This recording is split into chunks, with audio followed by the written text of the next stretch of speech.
Welcome back for yet another video. If you haven't yet or are new here, please smash that subscribe and post notification button.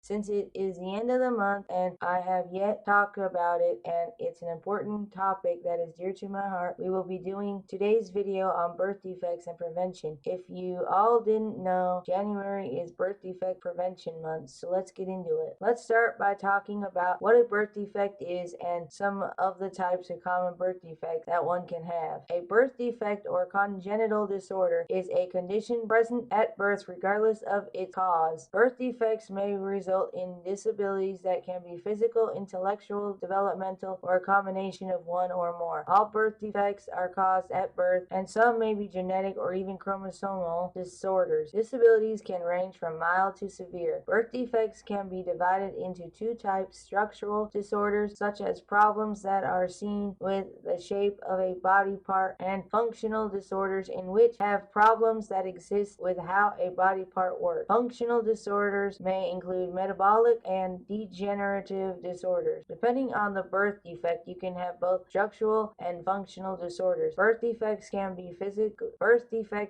visible at birth or detected by screening tests. Most birth defects are found within the first year of life, but they can also be found during pregnancy, at birth, or any time after. Many people may not realize it, but birth defects are very common. 1 to 33 babies are born in the U.S. every year, which is about 120,000 babies. Birth defects can affect any part of your body: heart, brain, foot, etc. It may affect how the body looks, works, or both. Two people can have the same birth defect and on the same level of mild to severe and still not be affected in the same way. Some people with birth defect have their expected lifespans affected, others don't. Here are some important things that may cause an increase in a birth defect you may not know about: smoking, drinking alcohol, or taking certain street drugs during pregnancy. Smoking can hurt the baby's ability to breathe, being born with asthma along with many other things. Drinking alcohol is a huge one. It can cause all sorts of complications. Some people think you have to drink a certain amount or the baby is fine, but that isn't true. The more you drink, the more the baby is affected, which is called